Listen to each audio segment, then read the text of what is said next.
የሰራውበትን የ3 ወር አንድ ላይ ላኩለት። ስራ ጀመርኩት። ስራ ጀመራ። በቃ ስራ ከጀመራ ይኸው እንደ ዱሮ አይደለም። በቃ የሆነ ይጨቃጨቃል ዝም ብሎ የሆነ በቃ ምንድነው የሆነ እንትን ያስጠላኝ ይለኛል። እንዴ ምንድነው የሚያስጠላ ምናምን ብዬ ጠይቋለሁ። በቃ ሚል ግራ ገባኝ። ገብቶካል። ከዛ በቃ እንደዚህ እየተባባልን እሺ በቃ ተው፣ እሺ በቃ ጥፋትም ቢኖርብኝም ያሷ ቀል እንዴትም ሊወጣብህ ይችላለሁ። ስለዛ ተው በቃ ምናምን ብዬ ቀጠልን ኑሯችን።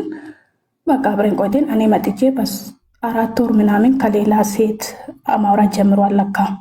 ከዛ እኔ አላወኩም። ያው ፈጣሪ ውስጥ የሚያውቀው እሱ ነው ወደፊት ለፊት ማወጣው። ከዛ ልክ እኔ መጥቼ 4 ወር ሲቆየ በቃ ወደ 5 ወር 4 ወር ስገባ ጭቅጭቅ በቃ የሆነ ማለት አስጠላኝ ምናምን። ስልኩ ቢዚ ይሆናል ምንድነው ምናምን ብዬ ጠየቁት። ከዛ በቃ ምናምን እንዴት ትጠረጥርኛለሽ ብሎ ይጠይቀኛል ሁሌ ማለት ነው። እኔ እውነትም ነው ደግሞ እግዚአብሔር ምስክሬ ነው። ምልክው ሰው ሀገር ነው ያለው አይደል? በሰላም አያስገባኝ። እናቴ እንኳን ብትለኝ አላምናትም። እናቴ የወለደችኝ እናቴ ማለት በጣም ስለምወደው በጣም ስለማምነው አልለውም። ከዛ እንዴ እናቴ እንኳን እንደዚህ ብትለኝ እኔ በዚህ ሁኔታ አልስቅም። ለምንድነው ግን እንደዚህ ልትል የምችለው? ሁልጊዜ ስጠይቅ እንደዚህ ለማውራት ትቸኩላለህ፣ ምንድነው ችግር አለ ምናምን ብዬ ጠየቅኩት። እዛ በቃ ምንም አያስረዳኝ። ኧረ አንቺ ላይ ምናምን ይለኛል ብታየው። እሺ በቃ አማንኩት። የሆነ እጅ ነኝ ታውቃለህ፣ የትምህርት እውቀትም ብዙም የለኝም። እኔ በፈጣሪ ዘንድ ነው ሁሉም ነገር ያለሁት። እግዚአብሔር የተመሰገነ ይሁን። ገና ልጅ ነኝ ለራሴ። ሴም ግን በፍቅር ዙሪያ በጣም ተጎዳው ሰው ነኝ። በጣም ነበረ የምወደው። እንደዛም እያለ ለልጆች ነገርኳቸው፣ ለማምናቸው ልጆች ይሄ ልጅ ትጨቀጭቀኛለሽ ይለኛል። ምን ተፈጥሮ ነው ምን እንዳለ ግራ ገብቶኛል ምናምን ብዬ ባወራቸው እስቲ ዝም በይና አንዴ ቆይ ልጁ መጣ።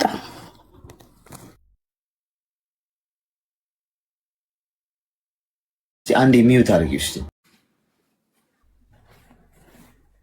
አሁን ይሰማካል አለ።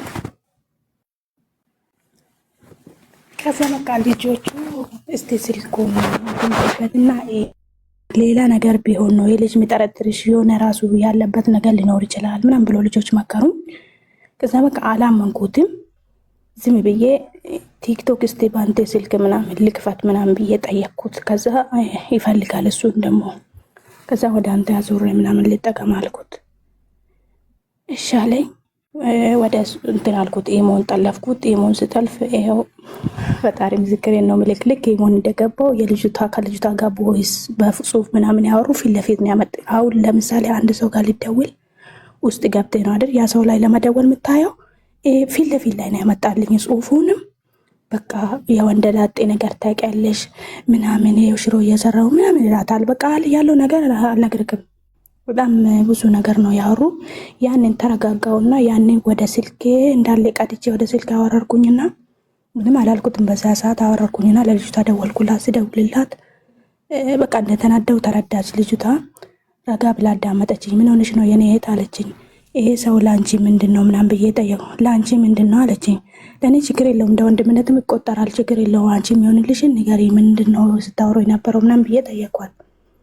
ስጠይቃት እኔ ሲያወራኝ በቃ ምንም እንደሌለው ነገር ነው አድርጎ የሆነ ጊዜ ፕሮፋይልሽ ላይ አድርጎ በመጽሐፍ ቅዱስ የሚለውልኝ ይሄ ቴናት አለኝ አለችኝ ልጅቷ። ከዛ በቃ አበርኩኝ፣ ከሚልህ በላይ አበርኩኝ። አብሬ ለፍቻ ያለው ለእናቴ እንኳን እናቴ እንደዛ እንትን ብላ ሽጣ ምን ሆና የላከችልኝ ለእሷ ምንም አላረኩላትም። ለእሱ አስቀድሜ በቃ ሁሉም ነገር አርጌለት እንትን ካልኩኝ በኋላ ይሄ ይመጣብኛል ብዬም አላሰብኩም። እኔ ያን ጉዳት ሳይሆን ማለት ነው ልጠይቅም የገባሁት ያን ጉዳይ ፈጣሪ ያውቀዋል፣ ፈጣሪ ያየዋል። ግን እኔ ልጠይቅ የፈለግኩት አንድ ሰው በመጽሐፍ ቅዱስ አስምሎክ ገደል ውስጥ ከቶ ከብዘመድ አርቆክ ከሄታብ ከናት ከአባት አርቆክ መልሶ ራሱ ደግሞ ስጠላክ ምን ይሰማሃልስ? ምን ለህይወት ውስጥስ ምን ታደርጋለህ? በቃ መጽሐፍ ቅዱስ ምንድን ነው? እንደዛ ሰው በቃ እኔም ትቼ ወደ ሌላ ሰው ሊሄድ ነው ወይ በቃ በሚለው ነው ልጠይቅክ የገባሁኝ። ምክንያቱም እኔ ያን ነገር ለፈጣሪ ትቼዋለሁ። ግን ምን ታደርገዋለህ? መልሶ ያ ሰው ደግሞ ብሎክ ሲያደርግክ ምሰማ ገብቶካል። ያንን ሁሉ አልፌ ያን ሴቱን እንኳን ያቦበትን ቀጥታ ለአባት እየደወልኩኝ ለእናት ለአባት እስከዛሬ አላወራውም ቢል ታምናለህ? ለአንድ ሰው ይኸው ዛሬ ገዝት ሚዲያ ላይ ወጥቼ እዚያ አወራው። ዛሬ በቃ ቀጥ ብዬ አባቱ ጋር ደወልኩና ለአባትዮ አስረዳሁት። ለአባትዮ ሳስረዳው በጣም ደነገጡ። በቃ እንዴ ይሄን ሁሉ አብራህ እንትን ብላ ምናምን ብሎ መጥቶ ተቀጡ። ካሁን በኋላ ልጅ አይደለም ይሄን ቢያደርግብሽ ልጅ አይባልም፣ ልጅ ይሄን ብቻ ይቅር በይው አንቺ ገና ልጅ ነሽ በቃ ምናምን ብሎ ተቆጡኝ። አባትዮ እሺ ብዬ አምኜ አብሬ ወጣው። አሁን ምን እንደመጣ አላቅም። ደጋግሞ በሶስተኛ በቃ አራተኛ ወር ምናምን የኔ ጭቅጭቅ ሰላቻኝ የሆነ ምናምን ይለኛል ከሚል በላይ ማለት ነው።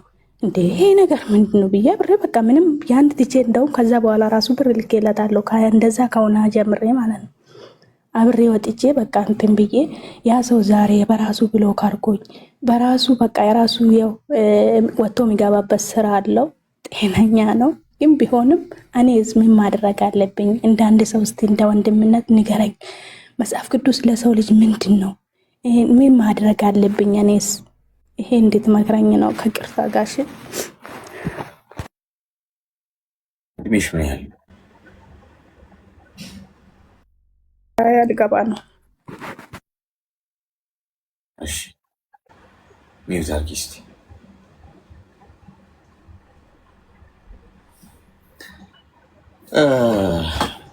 በመሰረቱ ወታደር ነው ብለሽኛል አይደል? እንደዚህ አይነት ወታደር የለም ዓለም ላይ። እሺ ወታደር ማለት ታማኝነት ነው በመሰረቱ። ቶሻል በጣም የተከበረ ሙያ ነው። እዛ ውስጥ ገብቶ የወጣ ሰው በጣም ዲሲፕሊን የሆነ ለሰው ታማኝ የሚሆን በሰው ስቃይ ሰው ላይ ድራማ የሚሰራ ሳይሆን ለሰው የሚደርስ ሰው ነው መሆን ያለበት። ሙያው ስነስርዓቱ የሚያስተምረው ማለት ነው። አንድ ሰው ብቁ ወታደር ነው ሲባል ያ ስነ ልቦና መኖር አለበት። አለበለዚያ ግን የወታደር ልብስ ስለለበሰ ወይ ወታደር ነበር ነው ስለተባለ ነው ማለት አለ ሰው ልቡ ከሌለው ማለት ነው። ውትድርና ማለት ይሄ እዛ ውትድርና ሙያ ውስጥ ያለ ሰው ብቻ ሳይሆን ከዛ ውጭ የተለያየ ሙያ ውስጥ ያለ ሰው ውትድርና ልብ ካለው በቃ ስነ ስርዓት ያለው ዲሲፕሊን ያለው የሰው ህይወት ላይ የሚጫወት አይደለም። ገብቶሻል? ሰው በመሰረቱ ልብ የለውም፣ የወታደር ስነ ልቦናም የለውም፣ ጥቅመኛ ሰው ነው። ገብቶሻል? እንዲህ አይነቱ ሰው ወታደር የትኛውም ዓለም ላይ ያለ ወታደር ሀገሩ ነው የሚጠብቀው አለ። አካሄዱ እንደዛ ነው። ይህ ሰው ሀገሩን አሳልፎ የሚሸጥ አይነት ስብዕና ያለው ሰው አገባታለሁ ብሎ ያሰባትን ሴት ሞራል ስነ ልቦናና የእሷን ታማኝነት መጠበቅ ያልቻለ እንዴ ነው ሀገሩ የሚጠብቀው? እንደዚህ ያነሱ ሀገር እኮ ከቤት እኮ ነው የሚጀምረው። ስለዚህ አንቺ የተሳሳተ ካርድ ነው የሳብሽው። እኛ ብር መላክ ምን አመጣው? ለወንድ ልጅ ብር ልከሽ ህይወቱን እንድታስተካክለት መሞከር ማለት እናቱ ነው የምትመስይው። ገብቶሻል? እና ሚስት ፍለጋ ይሄዳል ወይ የሆነ እህቱ ምናምን ነው የምትመስይው። ሚስትነትሽ የአንቺ ሴትነት አይታየው።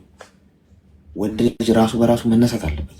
በራሱ አሳውን አለ መስጠት ያለብሽ፣ ማጥመጃውን ነው እንጂ የምትሰጪው።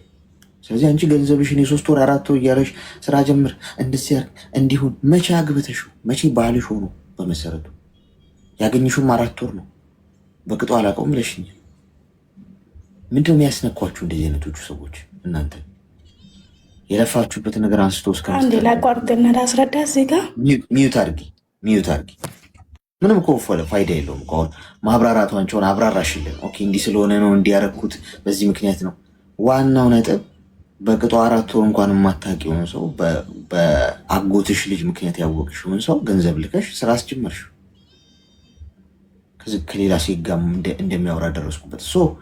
የሚጠበቅ ነገር ነው እኮ የሚጠበቅ ነገር። አሁን አንቺ ጉዳዩን ስለማብራራት ወይም እዛ ጉዳይ ላይ ነው እየተሽከረከርሻል። ከዚህ ነገር ውስጥ ብትወጪስ? አሁን ለእኛ ብታብራሪልን ለሌላ ሰው ብታብራሪልን እኮ ምንም ፋይዳ የለውም። ኦልሬዲ ተሸውደሻል። ውጤቱ ተመሳሳይ ነው። በቃ ተሸውደሻል። የማይረባ ሰው ላይ ነው፣ የማይሆን ሰው ላይ ነው። ተጭበርብረሻል፣ ተዋሽተሻል፣ ተክደሻል። እንዲህ ስለሆነ ነው እንዲያረኩት ብለሽ ላረግሽው ነገር ዲፊኒሽን ብታዘጋጅ፣ የሆነ ምክንያት ብታዘጋጅ፣ ምክንያትሽን እኮ ነው አቅፈሽ የምትቀመጭው።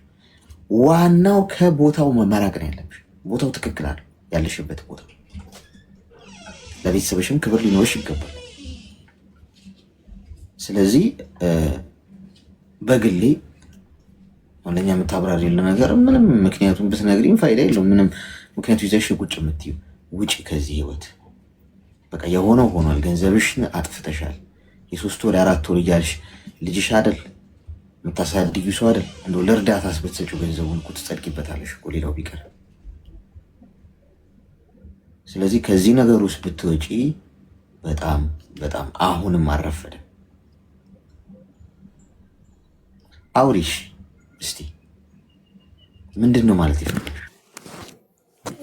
ማለት የፈለጉት አሌክስ በስራ ጉዳይ ብር ላክሽለት ምናምን ስላልከኝ ነው። ይሄ ሰው ቤተሰብ አውቆታል። ዝም ብዬ በሜዳ አውቄ አይደለም ያደረግኩት። አንደኛም ደግሞ የጎረቤት በቃ ይሄን አይል ርቀት የለንም። አሁን ለምሳሌ ከአውቶቡስ ተራ ከመገናኛው ካወቀው እንደ መገናኛ ኃይል ነው የምንራራቀው። ይሄን አይል ርቀት አይደለንም። የ1 ሰዓት ማይሞላ ርቀት ነው ቤታችንና ሆኖም ይሄ ነገር ቤተሰብ ያወቃ ሽማግሌ የወጣበት ነገር ነው። ሽምግልና ወጥቶ ሽማግሌ አለ በመሀላችን ላይ ግን በቃ ይሄ ሰው ዝም ብሎ አሁን ለምሳሌ እንዳልኩክ ለክፍለ ሀገር ሰው አውርቼ ታረቁ ሊሉ ይችላሉ። ገብቶ ጋር ታረቁ ታይ በቃ አንቺን ባለቤትሽ ነው ሊሉኝ ይችላሉ። ብዙ ጊዜ ሞክሬ ነበር አንቴ ጋር ገብቼ ይሄን ነገር ያው ብዙ ጊዜ ስታስረዳ እሰማለሁ። ከዛ የሚማር ሰው ሊኖር ይችላል ብዬ ነው የማስበው። አንድ ነገር ልንገርሽ፣ ተጠራች ማዳም ነች መጠራሽ። አሊሱ አንድ የጠብቀኝ ሴት ቢያጠርታኝ ነው። እሺ ይሄ ምንድን ነው አሁን? እሷ አስገራሚ ነው። እሷ አሁን ቤታችን 1 ሰዓት ነው የሚራራቀው፣ ቤተሰብ አውቆታል አለች። አሁን ለእሷ ይሄ ምክንያት ምንድን ነው? አውቀዋለሁ የሚለውን ልታስረዳ ነው እሷ።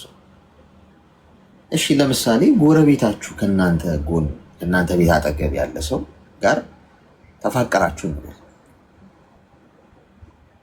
በሳምንት ውስጥ ምናምን ወይ በወር ውስጥ ያንን ሰው አውቀዋለሁ ብላችሁ ነው የምታስቡት? የቤታችሁ ቅርበት ያን ሰው ለማወቃችሁ ማስረጃ ይሆናል?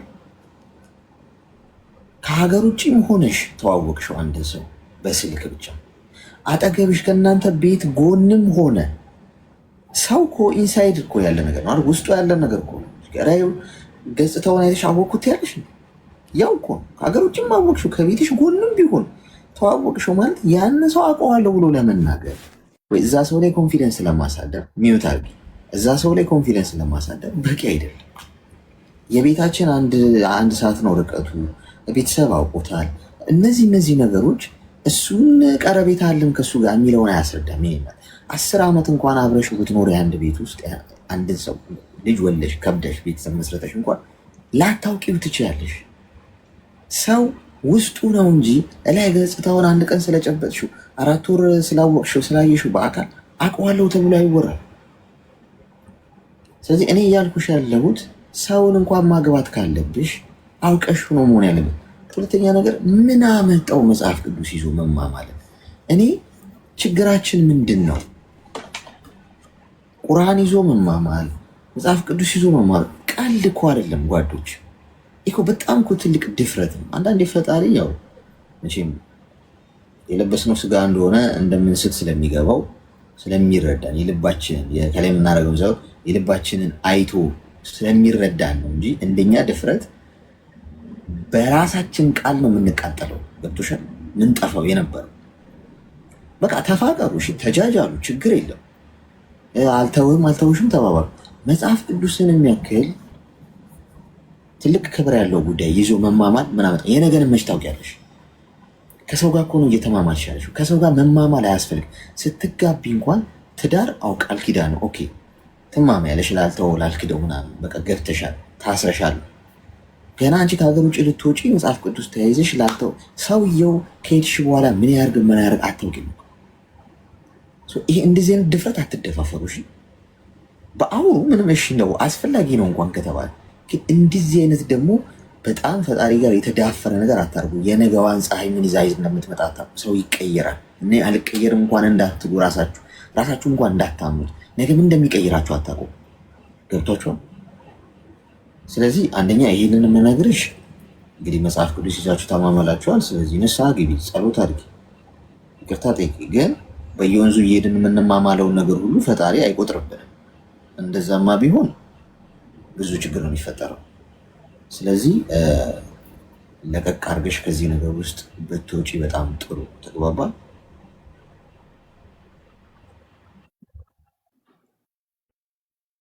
ግልጽ ነው? እሺ፣ አመሰግናለሁ። ምን ያህል ብር ላክሽለት እስካሁን ድረስ? ወደ 4 ከምናምን 400 ሺህ 400 ሺህ ብር ባይስሪና ብሩን ቶሎ መልሽ። እሺ እሺ፣ አለክስ አመሰግናለሁ። እሺ ቴንክ ዩ አመሰግናለሁ። እንግዲህ እዚህ ጋር እንደምታዩት ቁጭ ብለን ስንሰማት እየተጠራች ነው አይደል? 30 ጊዜ መጣው እንዲህ ሆና እየሰራች አንዳንዴ ዜሮዎች ሲበዙ ቁጥር ይቀልብናል። 400 ሺህ ነው ያለችው እኮ። ዜሮ ሲበዛ ቁጥር ይቀልባቸዋል። ከቁጥሩ በኋላ ያለው ዜሮ ዋጋ አለው። እሺ ነው እንደዛ ለበል እንጂ ችግር አገባኝ። ያው ዜሮቹ ከቁጥር በፊት ከሆኑ ችግር የለም፣ ፋይዳ የለውም እሱ። እሺ ላኩለት። ከቁጥር በኋላ ያለ ዜሮ በሙሉ ነው። እሺ ጤና ይስጥልኝ። ሰላም። እውነቴን እኮ ሬጂስተርና እንትን ይዤ በቃ ቾክ እና ዋይት ቦርድ ወይ ብላክ ቦርድ ነው ይዤ መጥቼ ማስረዳት አለብን። ከቁጥር በኋላ ያለ ዜሮ ሁሉ ዋጋ አለው። ከቁጥር በፊት ያለ እንደውም ላኩልኝ ሲላችሁ ከቁጥር በፊት ያሉ ዜሮ ላኩላቸው። ለምሳሌ 400 አይደል ያልሽው 0000 4 ሳንቲም ብትልኪለት ጥሩ ነበር፣ ዋጋ ይኖረው ነበር ለሱ ማለት ነው። አንድ ሰው ወታደር ነኝ የሚል ሰው ከአንዲት ሴት አለአግባብ 400 ሺህ ብር ገንጥሎ ሲወስድ ምን ትላላችሁ? አሁን ይሄ እንዴት ይዳኛል? ከባድ እኮ ነው። እንዴት ነው ወንድነት እንዴት ነው የሚዳኘው በዚህ መንገድ?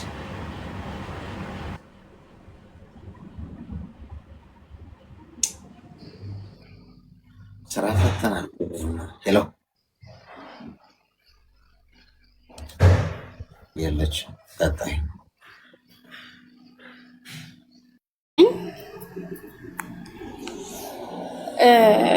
ብቻ ከዛ ወደዚህ ሀገር ከመጣሁ ገና 3 ዓመቴ ነው። በዛ ዓመት ውስጥ ቤተሰቦቼ ምናምን ቤት ሰራውላቸው በቀዳና ህይወት እንዲኖሩ ምናምን አመቻቸውኝ። ከዛ በኋላ የሆነ እነሱም ከመቻቸው በኋላ ግን በፊት የሆነ ህይወት ነበረኝ ስላችሁ ይሄ ፍቅረኛ ነበረኝ ከ7 ዓመት በፊት የማውቀው ሰው ማለት ነው። ከሱ ጋርም የሆነ በቃ ነገሮችን ያስተካክልን ወደ ቁም ነገር እናናርግና እንትን አረጋን ምንድነው ይሄ ተጋባን ማለት ነው። እኔ እዚሁ ያለው እሱ እዛ ያለ ኢትዮጵያ ነው ያለው እሱ።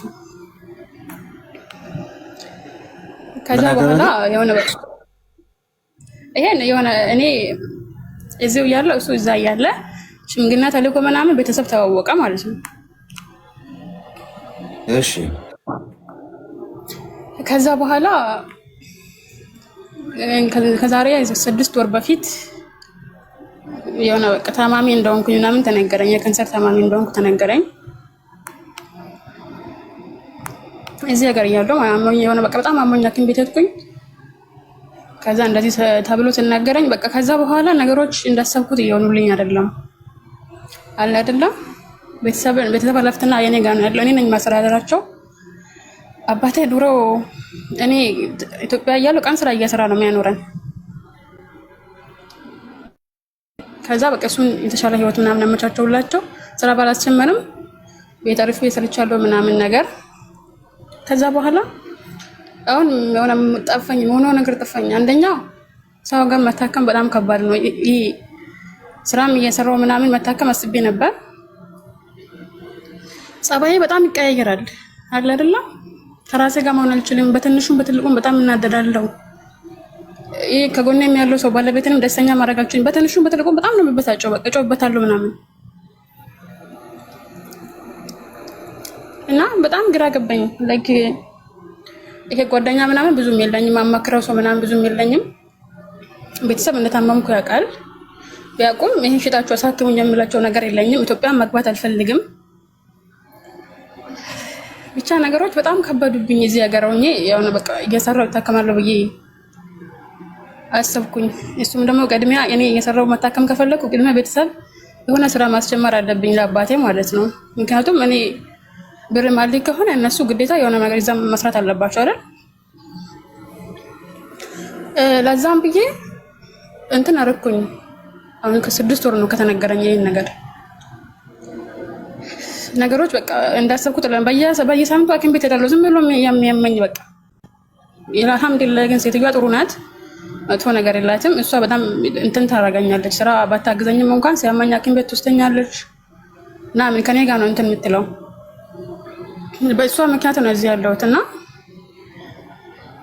ግራ ገባኝ። አንደኛ እዚህ ጋር ያለው ህይወቴ ያን ደስተኛ ማድረግ አልቻልኩም። ልጁን በጣም ነው የምወደው፣ እኔም እሱም እንደምወደኝ ነው የማስበው እና ደስተኛ ላደርግ አልቻልኩም። ሁሌ ጭቅጭቅ ነው በቃ። ጭቅጭቁ ከኔ እንደሆነ አውቃለሁ፣ ይገባኛል። ግን ደግሞ ከዛ በኋላ ምን ሆኜ ነው እላለሁ ራሴን። ምን ነው ማለት ግራ ይገባኛል።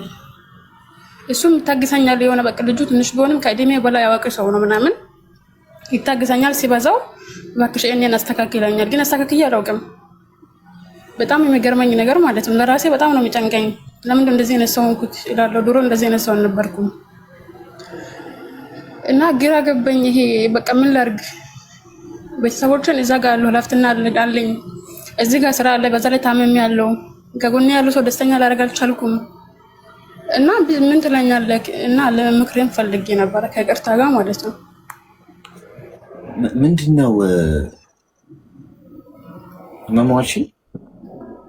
ካንሰር ህመም፣ የማህፀን በር ካንሰር የለም እንደዛ ነው የተባልኩት። ህክምና ምን አሉሽ? ህክምና መድኃኒት መጀመር አለብሽ አሉኝ። እሺ። ከዛ መድኃኒቱን ደግሞ ለመጀመር ያው ብር በቂ ብር የለኝም። የሰራሁት እኔ ለራሴ የምለው ነገር እጄ ላይ ስልክ ብቻ ነው ያለኝ። ከዛ ውጭ አንድ ነገር የለኝም። 3 ዓመት ሰርቻለሁ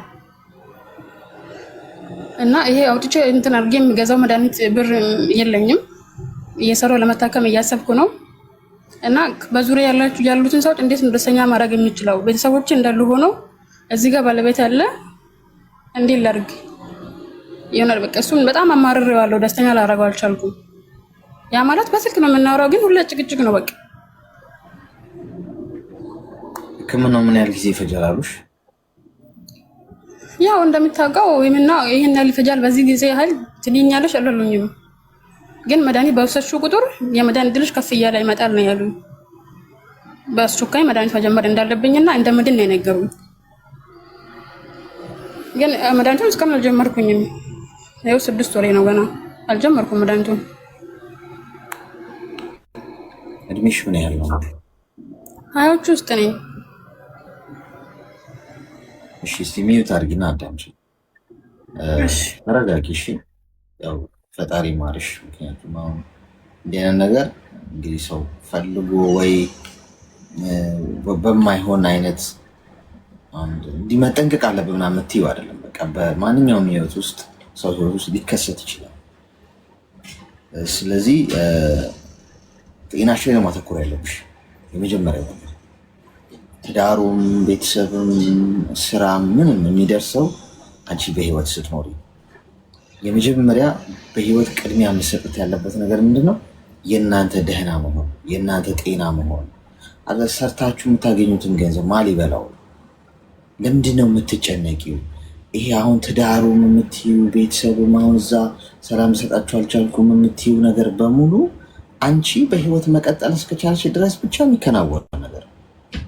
በህይወት ከሌለሽ ትዳርም መኖር አይችልም፣ ቤተሰብም ምንም ነገር አይኖርሽ። ገብቶሻል? ይሁን የምትሰሪውን ገንዘብ አንቺ አትበይው። የመጀመሪያው ረድፍ ላይ መቀመጥ የሚገባው ጉዳይ በዚህ ሰዓት ለአንቺ ጤናሽ፣ ለአንቺ ብቻ ሳይሆን ለሁላችን። ቅድም ምሳሌ ሰጥቻችኋለሁ። ከዜሮ በኋላ የሚቀጥሉ ቁጥሮች በሙሉ ማንኛውም ቁጥሮች በሙሉ ዋጋ የላቸው፣ ዋጋ አይኖራቸው። ከዜሮ በፊት ያለ ቁጥር ሁሉ ዋጋ ይኖረዋል። ስለዚህ ጤና አንድ ቢሆን አንደኛ ቁጥር አንድ ላይ ብታደርጉት፣ ከዛ በኋላ ሌሎቹ ነገሮች ብትደረድሯቸው ከጤናችሁ በኋላ ስራ፣ ቤተሰብ፣ ማህበራዊ ህይወት ምናምን ብላችሁ ብትደረድሩ ዋጋ ይኖረዋል። ጤናን መጀመሪያ አድርገሽ ልትጀምሪ ከሆነ የውስጥ ሰላምሽን ያለሽን የጤና ሁኔታ አስተካክለሽ፣ አለበለዚያ ግን ገንዘብ፣ ቤተሰብ፣ ትዳር፣ ማህበራዊ ህይወት ብላችሁ ከዛ ጤናን መጨረሻ ላይ ብታደርጉት ምን ዋጋ አለ? ትርጉም የለውም። መጨረሻ መቃብር ነው የሚበላል። ገብቶሻል? መሞትስ ሁሉም ይሞታል። ሞት ለማንም እኮ አይቀርም። ግን አትሊስት እኛ ራሳችንን ስንኖር ደስተኛውን መኖር የመጀመሪያው ቅድሚያ ሁኔታ ላይ መቀመጥ ያለበት ጉዳይ ነው። ባሌን ደስተኛ ላረገው አልቻልኩም ከሚለው እሳቤ የሚያስጨንቅሽ እሳቤ በላይ ማሳሰብ ያለበት በዚህ ሰዓት ያጋጠመሽን ነገር እንዴት አድርጌ ያስተካክለዋለሁ። ስራ እየሰራሽ ገንዘቡን ያዥው፣ አትላኪ ለማን ነው። መድኃኒት ጀምሪ ካሉሽ ጀምሪ፣ ጊዜ አትስጪው። ገብቶሻል? ካንሰር በባህሪ ይዛመታል። ዝም ባልሽው ቁጥር እያመምሽ አልሆነም ማለት አሁን ሰላም ሆነሽ እያወራሽን ነው ማለት ደህና ነሽ ማለት አይደለም። ቀስ በቀስ ያ ነገር እየሰፋ የማትቆጣጠሪበት ሁኔታ ውስጥ ሊገባ ይችላል። ዛሬ ነገ ጊዜ ሳትፈጂ ሙሉ በሙሉ ጥረትሽ እና ትኩረትሽ በዚህ ሰዓት መሆን ያለበት ጀምር የተባልሽውን መድኃኒት መጀመርና ከሕክምና ጋር መከታተል ነው ራስሽ። ሌላው ነገር ይቀጥላል። ተይው እዛ ሰላም ምናምን እስቲ አንቺ ዳኝና ከዛ በኋላ ሰላሙ ይቀጥላል። ለእነሱ ሰላም መስጠቱ እሺ። እሺ፣ በጣም አመሰግናለሁ። አይዞሽ፣ ፈጣሪ ማለሽ። እሺ፣ አሜን። በጣም አመሰግናለሁ ስላስገባኝ። እሺ፣ ምንም ችግር የለም። እሺ፣ አሁን እሷ እንግዲህ ባሌን እነጫነጭበታለሁ እያለች ያለችው። ኧረ እንደው መነጫነጩ ሆኖ እንደው ዋናው ነገር አንቺ ጤናሽ ይመለስ እንጂ ከዛ በኋላ ታስተካክዪዋለሽ ሌላውን ነገር። ሌሎቻችሁ ደግሞ ትምህርት ውሰዱ። ሰው ሀገር አያችኋል እንደዚህ ሰው እንደወጣ ሊቀር ይችላል። ጤና ይስጥልኝ። አብሮ ይስጥልኝ። ሰላም ያለ እግዚአብሔር ይመስገን። እንኳን ደህና መጣሽ። ቆይህን ምን የምታዘዝ ነግረህን ፈልጌ ነው። እኔም ከወሬ ብዙም ገና መጀመሪያ ጊዜ ነው ገስት ትገባ። እሺ፣ ምክር ፈልጌ ነው። እሺ፣ ባል አለኝ ኢትዮጵያ፣ እሱ ኢትዮጵያ ነው፣ እኔ ሳውዲ አረቢያ ነው ያለው። ከተጋባን 4 ዓመታችን፣ ግን አላውቀውም፣ አያውቀኝም። በዘመድ የተገናኘ ነው። እንዴት ነው የተጋባችሁት? በዘመድ ነው ያኔ በጓደኛ ማለት ነው። በስልክ ብቻ ነው የምታውቂው? በስልክ ነው የማውቀው። ምን ያህል ጊዜ ነው ከተጋባችሁ? ከተጋባን 4 ዓመት ሆኗል። 4 ዓመት በሙሉ አይተሽው አታውቂም? ላ ያው በስልክ ነው። እሱ ኢትዮጵያ ነው። እሺ፣ ቀጥል። አሁን ደግሞ ይሁን ብሎ ያው ፈጣሪ ያለው ነው የሚሆነው። ወደዚህ እመጣለሁ እያለ ምናምን እያሰበ የሆነ ልጅ ተጎረቤት ሊጋሰድህ ምናምን ብለው አወናጅለው እስር ቤት ነው ያለ። አሁን ምን ማድረግ ነው? ያኔ ጠብቀው ወለ እንዴት ላድርግ እያልኩ ያው ወጥቼም በቃ አላሰረኝ። አገር ቤት ነው ያለው እሱ? አገር ቤት ነው ያለው። አገር ቤት ሆኖ እያለ ወደዚህ ሲመጣ የሆነ ልጅ ሞተ። እሺ፣ የጎረቤት ልጅ ነው። ተዘረ ደላላ አባብልሃል ምናምን ብለው ደላላውን ታይጠይቁ እሱን እንትን አስባሉት ሲያዙት ማለት። እሺ፣ ከዛው እስር ቤት ነው ተታሰረ። አሁን አመቱ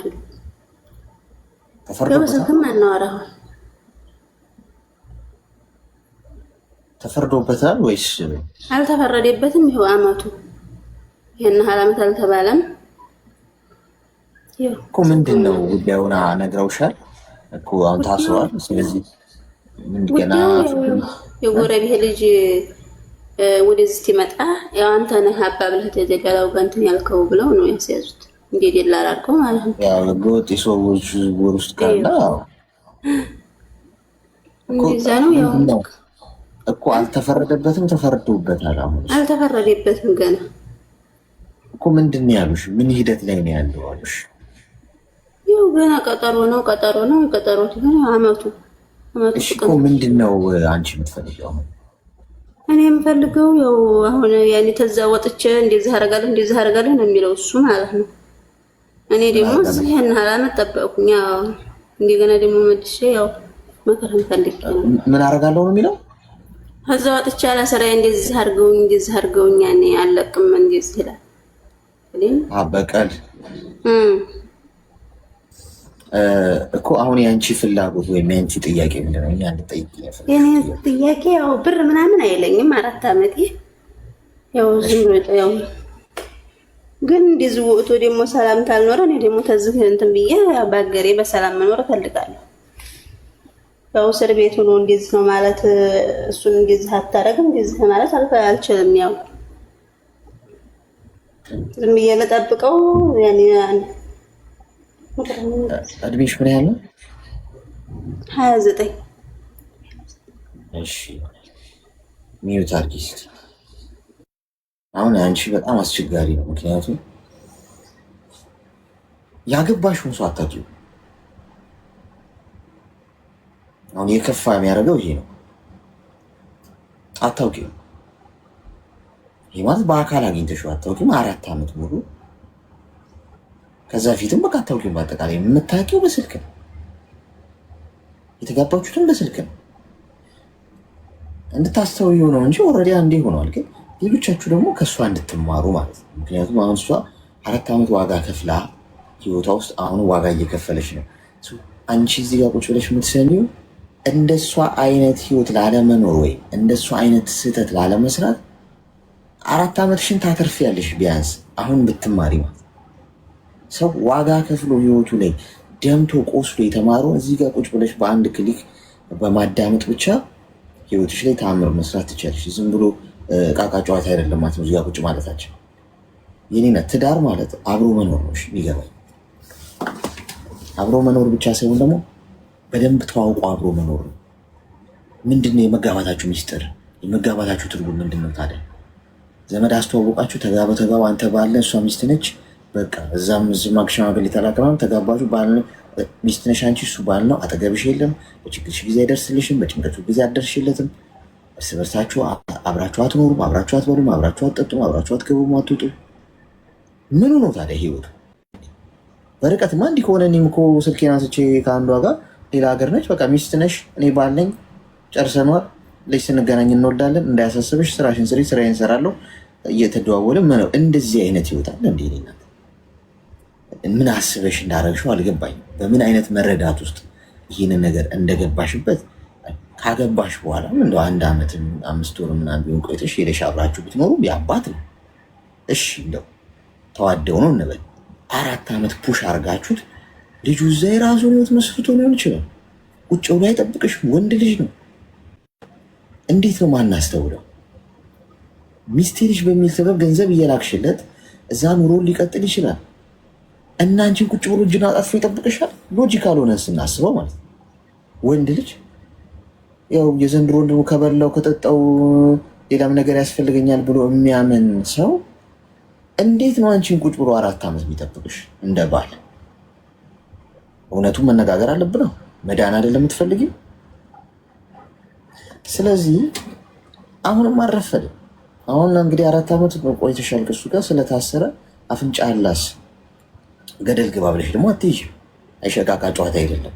ስትፈልጊ የምትገቢበት፣ ስትፈልጊ የምትወጪበት፣ ሲታሰር የምትፈቺው፣ ሲፈታ ደግሞ ባህሌ የምትይው አለ። ገብተሽበታል። ከገባሽ ጦርነት ውስጥ ልክ እንደገባሽ ቁጠሪ። ሂጂ ወደ ሀገርሽ። እስቲ ህይወትን ኑሪ። አጠገቡኝ ምንድን የተፈጠረ ጠይቂ። ወጥቼ በቀላለሁ፣ እገላለሁ፣ ፈልጣለሁ የሚል ከሆነ እዛው ከነ በቀል ብለሽ እዛው አስቀምጠሽው ውጪ ከዛ ህይወት። እንደገና ደግሞ ወጥቶ እሱ ሲበቀል ሲታሰር እንደገና ከእሱ ጋር ወይ አብራችሁ አትኖሩ፣ እስር ቤት ለእስር ቤት ስትመላለሽ ልትኖሪ። ስለዚህ ይህን ጉዳይ መጀመሪያ ሀገርሽ ግቢና ፊክስ አድርጊ ጉዳዩ። ከዛ ባለፈ እንግዲህ የገባበት ነገር ቀላል ወንጀል አይደለም። ሆኖ ከተገኘ አርጎት ከተገኘ ወንጀል ነው። ህግ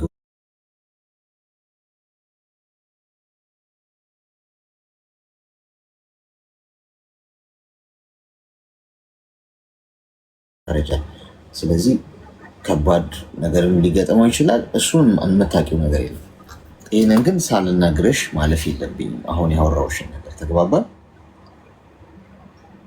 እሺ፣ አመሰግናለሁ። የተዋወቅነው እኮ እዚህ ነው። እዚህ ተያዘ፣ እዚህ ኢትዮጵያ ገባ ብድ ያልከዲያም ግን በርቀት ትዳር አይመራም። ዋናው ነጥብ ምንድነው? አብረሽ መኖር አለብሽ ከተጋባሽ። አለዚያ አለማግባት ገና ቆየ ሬዲ ሲሆን አግብቼ ለመኖር ዝግጁ ሲሆን አገባለሁ ማለት ያለብሽ። ተጋብታችሁ ግን 4 ዓመት ሙሉ በስልክ ትዳር በጣም ቀልድ ነው። እሺ አመሰግናለሁ ወንድም። እሺ ሁሌም ምክርህን እከታተላለሁ። ተግባሩን ባንተገብረውም ግን ብር ምናምን እሺ አመሰግናለሁ። አሁን መፍረድ አይችልም ጓዶች፣ ምክንያቱም እቺ ልጅ አንዴ ገብታበታለች። ከገባችበት በኋላ መቼም አንዴ የፈሰሰው አይታፈስም ይባል። ከገባችበት በኋላ መቼም ተሰቃይ አትሏት፣ ተፈለጭ ተቆረጫ አትሏት። ገብታለች። ከገባች በኋላ እንዴት ነው ፊክስ የምታደርገው? ሄዳ አትሊስት ትዳር ውስጥ ስለሆነ ያለችው፣ ትዳር ደግሞ ቃቃ ጨዋታ ያለው ምንድን ነው የሚለውን ማየት አለባት እዛ። አለበለዚያ አየር ላይ ያለ ነገር ነው። እኔ ግን በርቀት ላግባ እንዴ ጓዶች፣ እንዴት ነው ልሞክረው እስቲ። እዚህ ውስጥ ዝም ብለሽ የትም ሀገር ብትሆኚ ኢንቦክስ አድርጊልኝና ባልና ሚስት እንጮታለን። እንዳያሳስብሽ፣ ሚስት ነሽ ባል ነኝ።